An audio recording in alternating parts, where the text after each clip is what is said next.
Sicario was one of my favourite movies of the year it came out, and I was super excited about this sequel. Unfortunately, we're losing a couple of key components from that movie in the forms of Denis Villeneuve and Roger Deakins, but we keep Taylor Sheridan, the man who wrote Sicario and who has penned the sequel Sicario to Soldado.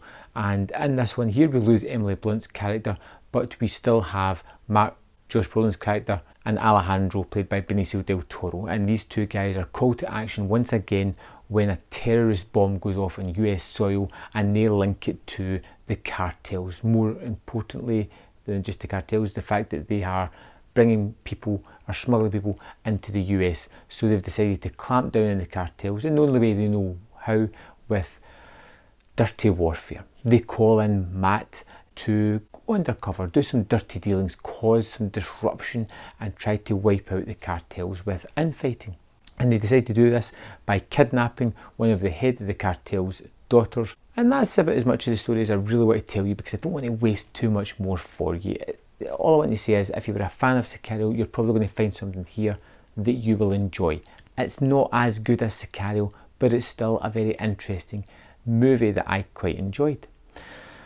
It opens up with blistering action set pieces, so a border patrol getting blown up. There is a supermarket explosion, there is skydiving scenes and a night vision takedown of Somali pirates, it seems. It just moves so quickly, and I was excited as anything when this happened, because it was all varied and different, and it was all so quick, and it was really moving the story forward as well, and it kept me interesting, and they were all visually different, and it was good just to see the characters coming back into play again.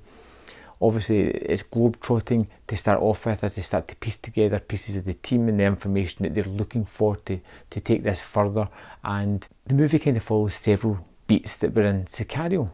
But that's not bad, because when you've got a movie that was as good as that, it's good to kind of follow the kind of footsteps that left behind. There is one deviation midway through the plot line of this story, where they have this set plan and what they're going to do to cause this disruptive behaviour in Mexico amongst the cartels, and things go a little bit awry, and the movie takes a detour. And it splits up our two main characters of Matt and Alejandro, and we have this young girl Isabel who ends up with Alejandro on the Mexican side, and we have Matt back at the US, and they both seem to be on opposites.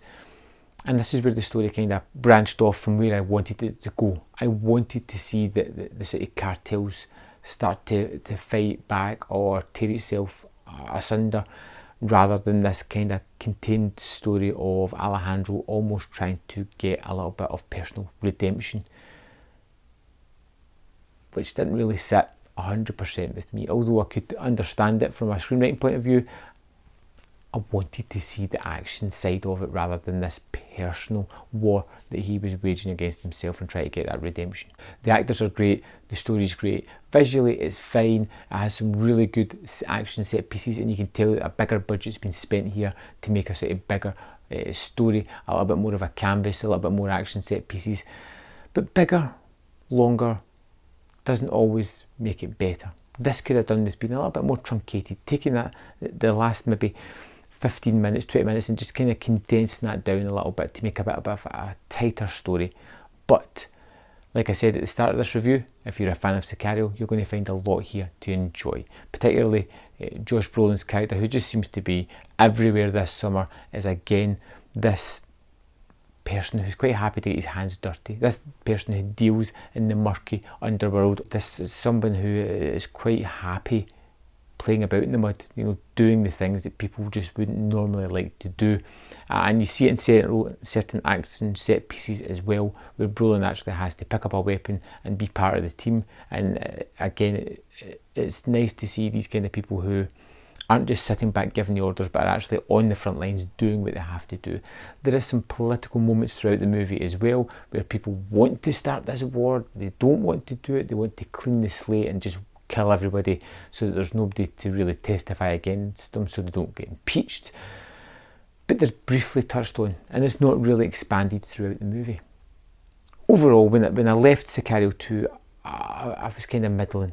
I felt it was a good movie. Wasn't as great as the first, had some excellent set pieces, had some excellent performances, some really good plot storylines that I did not see coming. One huge surprise that shocked and then shocked some more near the end, which was a scene that shouldn't really work as well as it does, but it was a nice story beat that I really did kind of like. There is a whole separate story arc involving a young boy who starts to become part of the cartels by helping people getting across the border, who seems to be getting drawn in more and more into the cartel lifestyle, and I felt it was an element that could have been taken out of the movie, unless it moves on to something in the third movie. It's something that could have been excised quite easily and not really made much of a difference to this actual tale. If you liked Sicario, you're going to like this.